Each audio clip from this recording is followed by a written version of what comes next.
Hello and welcome to CoreTV News at 7. I am Lajimoke Olatuchi.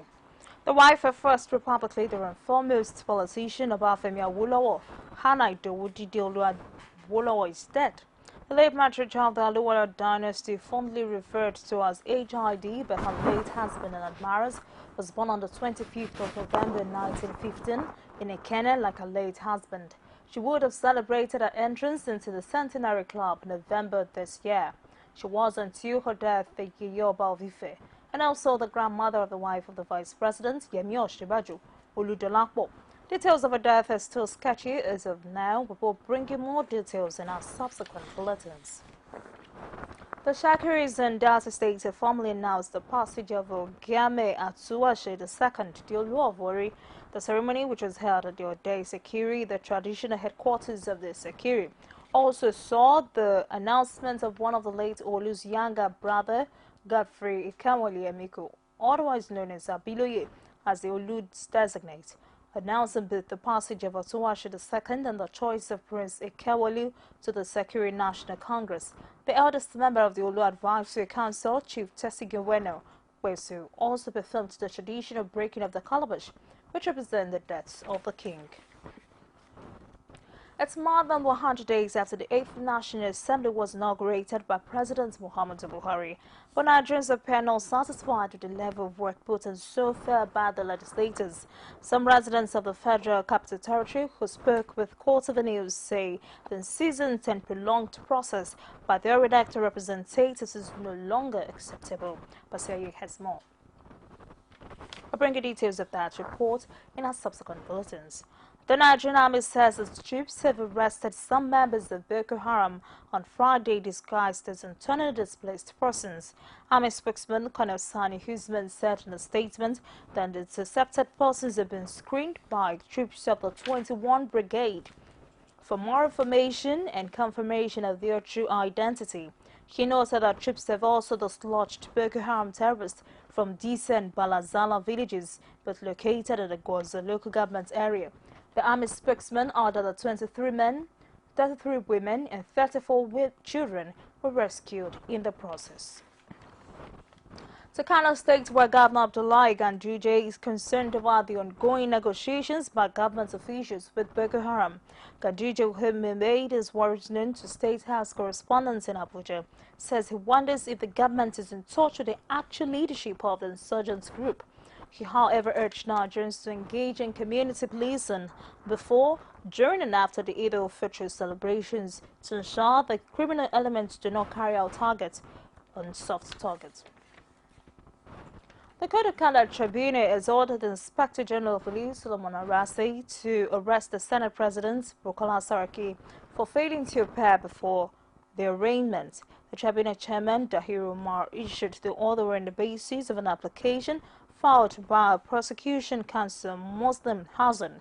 Umar heard that Saraki was duly notified to appear before the tribunal and as a public servant to should have obeyed the summons. Judicial correspondent Basil Okafo has more.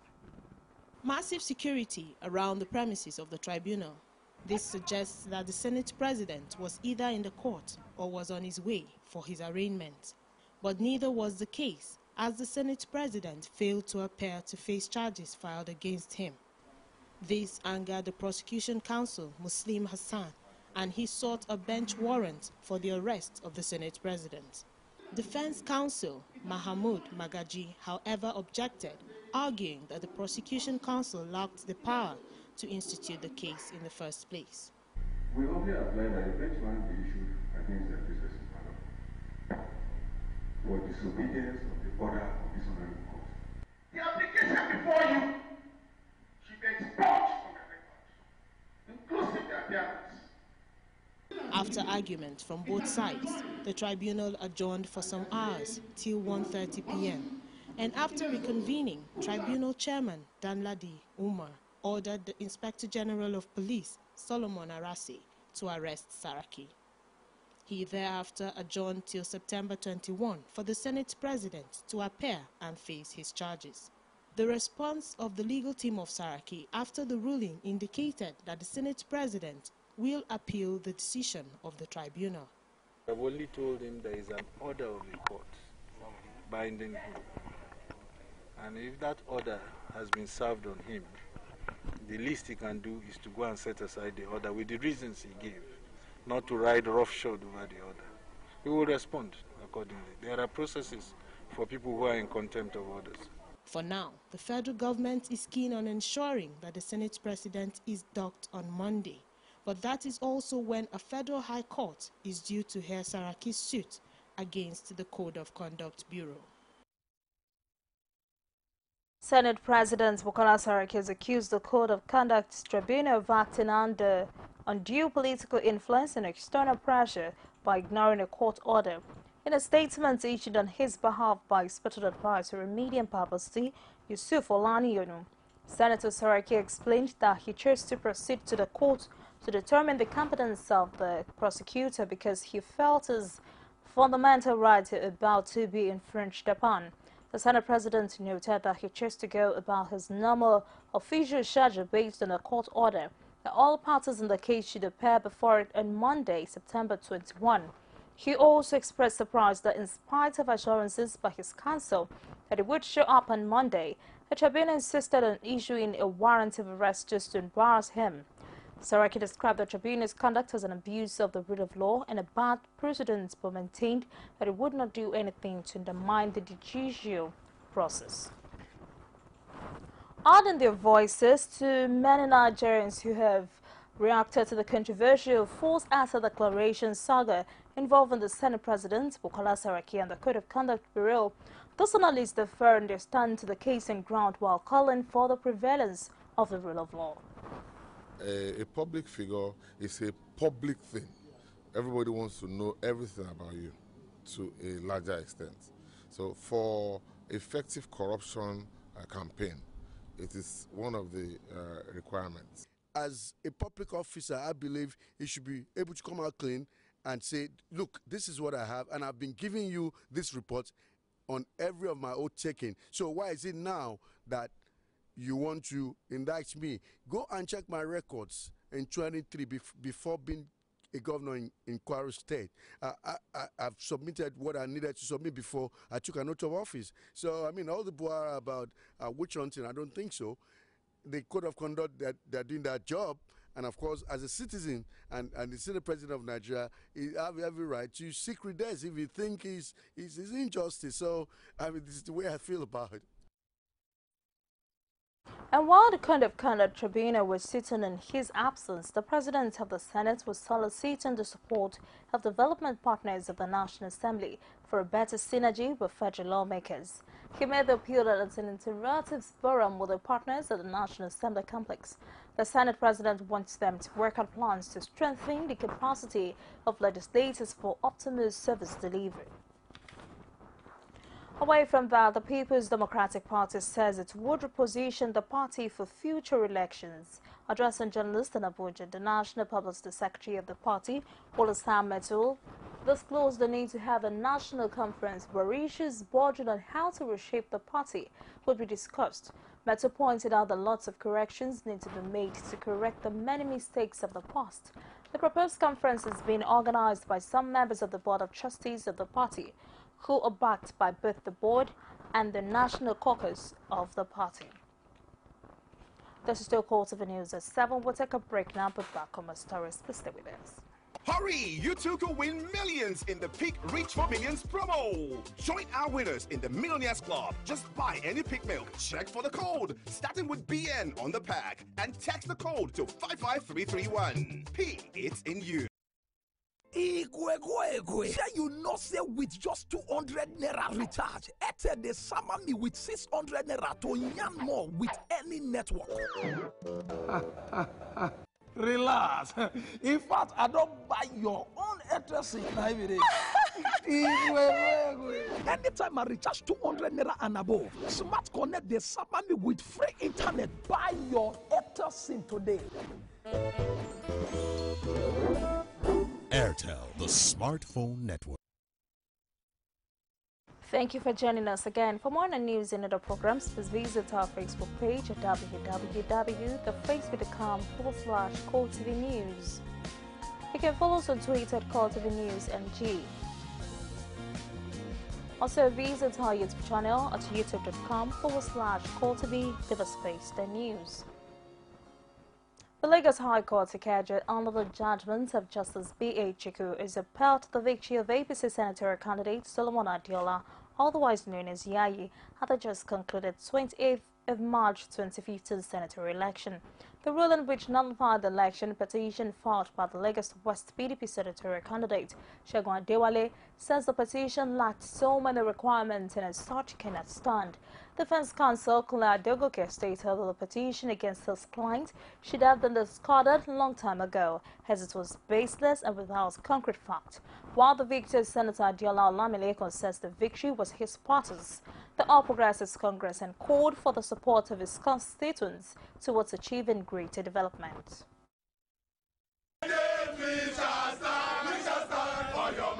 No facts were supplied to show the day that the primary election of the party APC was held and when the notice ought to have been given. It is simple and elementary that when you are challenging a particular act not to have been done within time, you are supposed to supply the date when the act was done, the date when it was supposed to have been done under the statute. This was not done by the petitioner. Then second was that the evidence purportedly led, did not even substantiate this. It was just a legal statement that he stated in his witness statement to the effect that the first respondent, Olamilekun, was not properly nominated, and that was all. This shows the right step in the right direction and hope for a common man that whatever the situation is, whatever is the issue, that there is hope, and that the Court of Competent Jurisdiction who have upheld these results and who have declared that Adiola Solomon Olamilekun is the senator for Lagos West Senatorial District, have done this after examining all documents that was before them, and they have taken this position jointly and affirm that yes, he is the winner of the March 28th senatorial election. The Nigerian Association of Patent and Proprietary Medicine Dealer accuses Pharmaceutical Science Council of Nigeria of unlawful shop closures in Kwara State. Medicine dealers tripped out in Ilorin, the Kwara State capital, to express their grievance against the act of unlawful closure of their shops across the state based on allegation of non-registration. The body, however, seeks government intervention on the issue. Rashid has more from Ilorin. The Pharmaceutical Council of Nigeria, the umbrella body overseeing the consumption and distribution of medicinal products in the country, on its recent discovery that most patent medicine store owners are not qualified to operate within their communities, having not registered with PCN, have resulted in closing them down.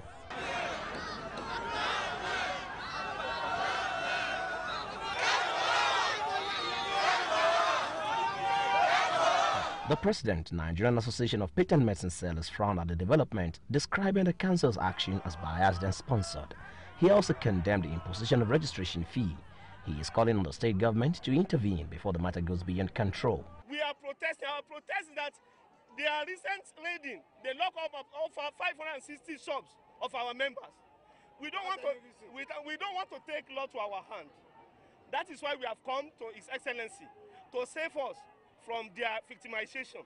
More so, the Chief of Staff to the Kwara State Governor has promised to settle the matter between the warring parties. With the Chief of Staff response to our grievances, he talked to us and he asked us to maintain peace. And immediately he called the officer in charge of the PCN in Ilorin, which he has booked appointment with him. And he said he will discuss and he will send for me later so that the matter will be resolved amicably. That I should talk to my people to remain calm. While the state government comes in to settle the rift, it is calling for calm and maintenance of law and order. Rashid for TV News. Despite the agreement signed by labor unions and the Osun State government and the payment of outstanding salary arrears and deduction owed, the health sector may be looming for a showdown. Now, this is because medical doctors say the memorandum of understanding signed by the NLC did not capture the issues relating to their unions. The unions have, however, issued an ultimatum to commence a strike action if government does not recall a negotiation to meet their demands. Rashid has more once again. After the resolution reached by the labor leaders and the Osun State government over old salaries, it is expected that all is well. But the leadership of the Osun State Association of Medical and Dental Officers and the resident doctors from LATEC Teaching Hospital Oshogbo seem not to be on the same page with the agreement. They say they were not a part of the negotiation and issues relating to the non-implementation of the federal government circular on adjustment commerce, which is the salary scale for doctors, and was not captured in the agreement, and that there is still evidence of arbitrary cut in the doctors' pay. We are not party to the decision of NSC and cannot be bound by this memorandum of understanding they signed with the government. That the government should pay all our outstanding salaries, union and cooperative deductions, leave bonuses, and remit the backlog of contributory pensions deductions to the relevant pension fund administrator on or before 24 hours of Sunday, 27th of September 2015. The issue of unpaid salaries and members' welfare has caused both physical and psychological torture to members. The point I just raised is not unconnected with the continuous non-implementation of the federal government circular on adjusted commerce, despite implementation of federal government circular on taxation on the state. But the spokesperson for the government says all union leaders were represented at the signing of the memorandum of understanding. If they want anything done, they should wait. Thank God the way things are going now. Labor issue will become what each state will have to be handling the way it knows it can do it better. Because the way things are going now, the federal government should hands up and allow each state to negotiate according to their capability. The lecturers in the state-owned tertiary institutions also say they cannot call off the ongoing 8-month strike until the government accents to its demand. One of them is the issue of a contributory pension. We are tired of the way it is being administered by the government. And our position on that is that the government could re-engineer by suspending the contributory pension. Let us go back to the old defined pension scheme. We have done our own part by going to them, trying to facilitate the meeting at one time or the other, but the government has not been reciprocating. So we are waiting for the time government will be ready for us for the negotiation. In the midst of this crisis, the students who are the worst hit appeal for peace. What is in their mind is that touches the issue of ongoing strike that is affecting the majority entire Nigerian students across the state of Osun, and we are appealing to the state government to have a formidable agreement with the Kawasu, ASUP, and the Kasosty of the state of Osun. The medical doctors have issued a strike ultimatum to commence on Monday, the 21st of September, and the lecturers have also vowed not to call off the 8-month strike. The most affected person by these actions can only continue to hope and pray that an amicable resolution is reached soon. Rashid, CoreTV News, Oshogbo. Malaria death rate in Nigeria is reduced by 60% since 2000 and translated into 6.2 million lives, mainly children saved. And this was diagnosed in a Joint World Health Organization, a UNICEF report released on Thursday in Lagos. The report pointed out that between 2000 and 2015, the under-5 malaria death rate fell by 65%, and an estimated 5.9 million children were saved. The report further showed that the malaria MDG target of halting and reversing the incidence of malaria by 2015 has been met convincingly, with the new malaria cases dropping by 37% in 15 years. The challenge of infertility has been found to be one of the major causes of broken marriages, and experts say early detection and consultation with appropriate medical practitioners is the ready solution to the problem. In a bid to put a smile on the faces, indigent couples who cannot afford fertility treatment, Fertility Treatment Support Foundation, a non-governmental organization, are sought to assist 15 couples in helping them achieve their goal of bearing their offspring. Amotayolo has details. Infertility in developing countries has been described as the leading cause of social frustration and marginalization. At least 1 out of 5 couples are fertility challenged, thus the need for a quick intervention.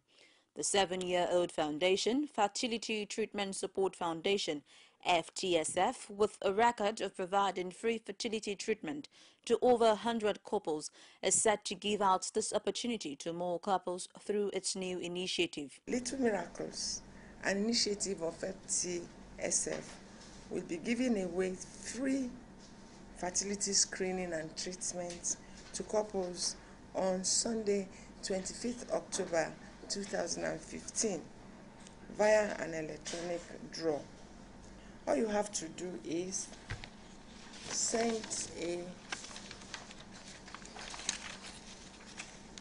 text with the title Free IVF, your names and phone number to these numbers 090-811-90600. Medical partners to FTSF say fertility treatment could pose a financial burden to an average Nigerian couple, which has informed their support to restore hope in their homes that are battling to stay happy. The biggest thing, I don't believe, is money. The biggest challenge we have is that people are not aware. Awareness is number one. Then the second thing is money. Because some people can afford it, but they don't even know. They go to, I don't want to mention names. They go somewhere. Speaking on the sideline, fertility expert and counsellor Tola Ajayi says lack of awareness, misinformation and unnecessary burden bearing has left most couples frustrated than they should naturally be. She therefore advised that couples should seek help in the right quarters. Knowledge is power. So you don't have to wait until you're 10 years in marriage before you seek help, because we know that as you advance in age, your chances is becoming, smaller. So if you get married 1 year, you're not getting pregnant, then seek a doctor. Then that you can know that, as quickly as possible you can do something. The gathering further encouraged couples to speak out on time so they are better educated and given the needed assistance and help, which is very much around the corner. FTSF further craved the support of the government, corporate bodies and well-meaning individuals to join in the cause of giving families a cause to smile. Omotayo Alo, CoreTV News, Lagos. If you're just joining us, it's the watching CoreTV News at 7. We'll take a quick commercial break. I'll be back on my stories. Please stay with us. Sure, you know, say with just 200 naira recharge, Airtel they summer me with 600 naira to yarn more with any network. Relax. In fact, I don't buy your own Airtel SIM every day. Anytime I recharge 200 naira and above, Smart Connect they summer me with free internet. Buy your Airtel SIM today. Airtel, the smartphone network. For stories outside Nigeria, Syrian government war plans have launched one of the heaviest bombardments yet on the city of Palmyra, which is held by Islamic State militants. About 25 airstrikes left at least 26 people dead, including 12 militants. The UK-based Syrian Observatory for Human Rights has confirmed ICE captured Palmyra, which includes the UNESCO World Heritage Site, in May. Elsewhere, airstrikes in Idlib killed 17 people, according to the observatory unit. The city of Idlib is a stronghold of an alliance of jihadists and Islamic groups calling itself the Army of Conquest. Syrian military sources quoted by Reuters have said Syria is using new types of very accurate weapons supplied by its ally, Russia. Earlier on Friday, the U.S. and Russian defense ministers spoke by phone for the first time in more than a year to discuss this crisis. The U.S. has said Russia is building up its military presence in Syria as President Bashar al-Assad loses ground to the various rebel groups confronting him. Well, that is a wrap on CoreTV News at 7. Many thanks for watching. I am Olajumoke Olatunji. Good evening.